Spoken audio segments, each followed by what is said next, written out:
Hello दोस्तों, आप सभी का मेडिकल स्टूडियो में स्वागत है। आज का टॉपिक बहुत ही इंपॉर्टेंट होने वाला है। एंड अगर आप यूट्यूब चैनल पर नए हो तो प्लीज़ सब्सक्राइब करिए। आपके एक सब्सक्राइब का बटन दबाने से कुछ नहीं जाएगा। प्लीज़ सब्सक्राइब जरूर कर दीजिए, हमें भी कॉन्फिडेंस मिलता है। एंड लाइक कीजिए और शेयर कीजिए। आज आपको बहुत ही इंपॉर्टेंट आईवी फ्लूइड के बारे में हम पूरी डिटेल में आपको A to Z point to point समझाने वाले हैं। एंड अगर आपको कुछ भी हमारी तरफ से बगला आपको समझ में नहीं आए, अगर हमारा आइडिया पढ़ाने का थोड़ा मतलब आपको समझ में नहीं आए, ठीक ना लगे, तो प्लीज़ कमेंट में बताइए, हम उसको इम्प्रूव करेंगे। अगर आप कमेंट करोगे तो हमारे में इम्प्रूवमेंट आएगी, लेकिन आप कमेंट ही नहीं करते हो तो हम इम्प्रूवमेंट कैसे लाए? हम समझ रहे हैं हमारा जो पढ़ाते हैं हम सही पढ़ाते हैं। प्लीज़ आप कमेंट ज़रूर करें एंड लाइक करें एंड सब्सक्राइब का बटन दबाइए। क्यों सब्सक्राइब का बटन दबाओगे तो आपके पास जैसे ही हम वीडियो डालेंगे नोटिफिकेशन आ जाएगा। प्लीज़ इसलिए सब्सक्राइब ज़रूर करें, क्योंकि अगर आप सब्सक्राइब नहीं करोगे तो एक बार वीडियो आएगा, दूसरी बार पता नहीं और कब आए, इसलिए सब्सक्राइब ज़रूर करके रखें।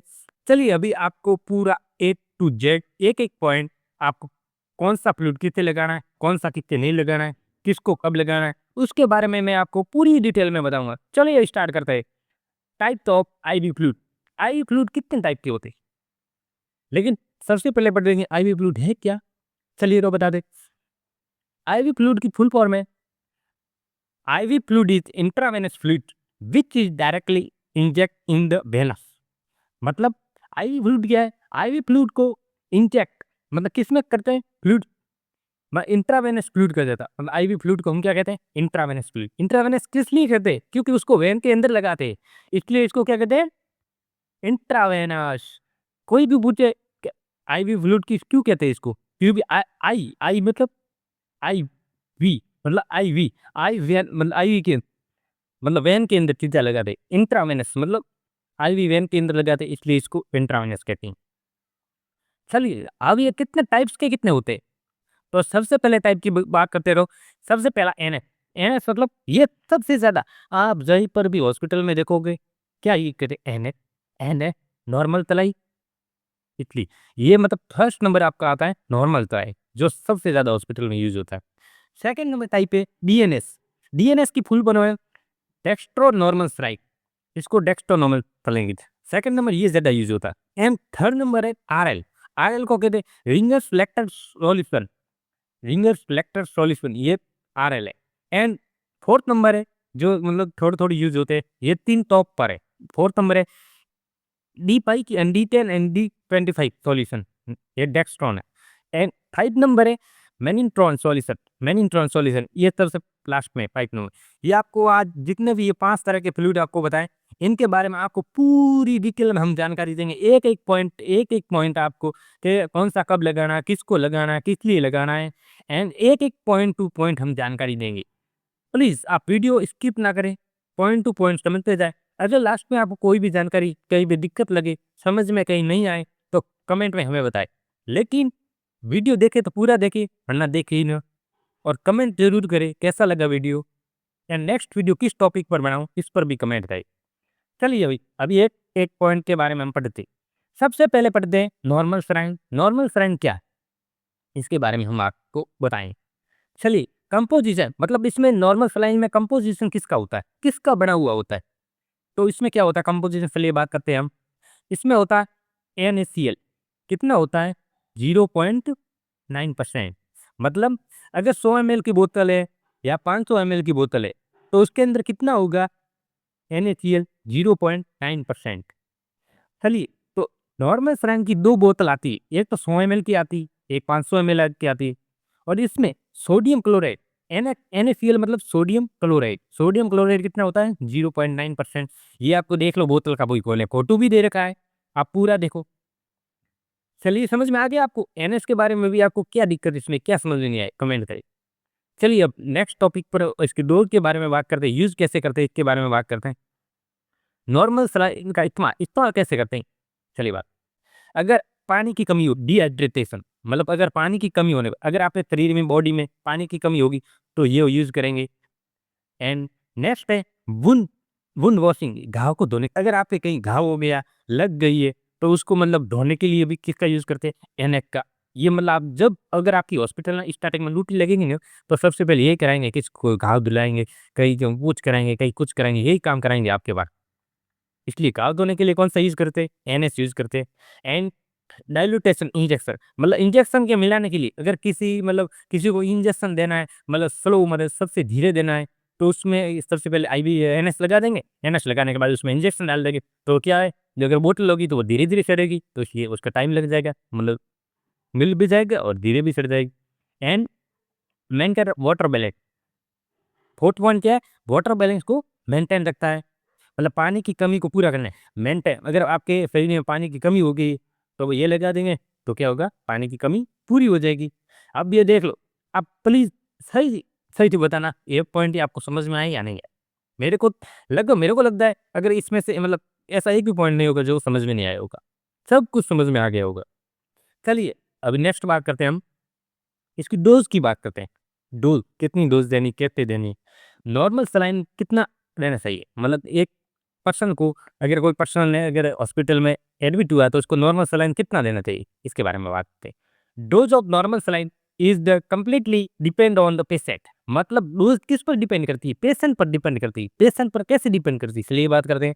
नॉर्मल सलाइन कितना देना है? ये मरीज़ की अवस्था के निर्भर करता है। उसकी अवस्था कैसी है? ज़्यादा बीमार है, सीरियस कंडीशन है, नहीं है, उसके ऊपर। अब अपन एवरेज मानते हैं, एवरेज कितना दे सकते हैं? 200 से 300 एमएल 24 घंटों में। अपन 24 घंटों के अंदर 200 से 200 नहीं, सॉरी, 2000 से 3000 एमएल, 24 घंटों में अपन 2000 से 3000 एमएल इन सोई शॉट, 24 घंटों के 2000 से 3000 एमएल दे सकते हैं। अगर 500 की बोतल माने, तो 4-5 बोतल दे सकते हैं हम। 500 से, मतलब 500 के माने 4 के 5 ही दे सकते हैं। तो 2000 से 3000 24 घंटों के अंदर दे सकते हैं। चलिए, इसके महत्वपूर्ण notes, add main main point इसमें क्या है?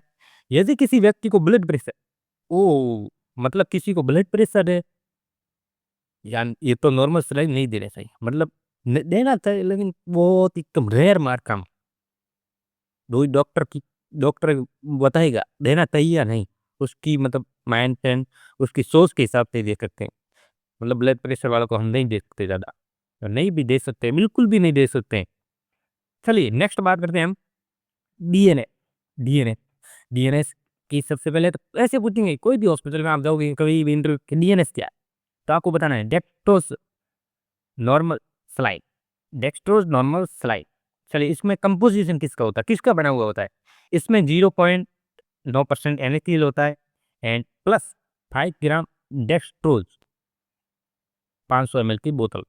अगर एक 500 ml की बोतल है, तो उसके अंदर 0.9% NaCl and 5 gram dextrose and 500 ml की बोतल में होता है। ये इसका कंपोजिशन होता है। चलिए हिंदी में पढ़ते हैं। इस बोतल में 0.9% NaCl एंड 5 ग्राम डेक्स्ट्रोज पाया जाता है। समझ में आ गया किसका कंपोजिशन होता है? चलिए, अब इसके यूज़ की बात करते हैं हम। इस्तेमाल कैसे करते हैं? किस लिए करते हैं? चलिए, अगर डिहाइड्रेशन, ये भी अगर पानी की कमी है बॉडी में, तो यूज़ करना है dehydration. And hypertension, blood pressure कम होने पर, चलो आ गया, उसमें ब्लड प्रेशर अगर कम है तो नहीं यूज़ करना है।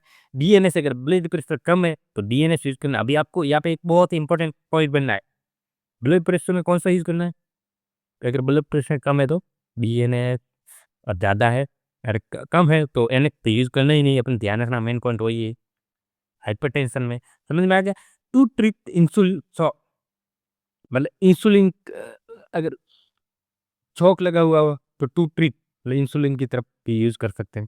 इन एक्सीडेंट कंडीशन, अगर एक्सीडेंट हो जाए तो भी कौन सा यूज़ करना है? डीएनएस हो गया।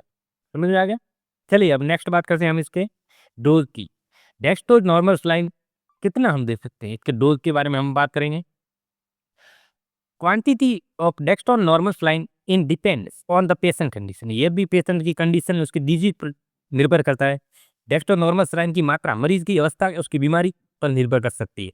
चलिए, कितनी दे सकते हैं? ये भी नॉर्मल 2500 से 3000 ml इन 100 स्क्वायर टोकन। 2500 से 3000 ml, सॉरी यहाँ पे 300 लिख दिया मैं, 3000 ml है।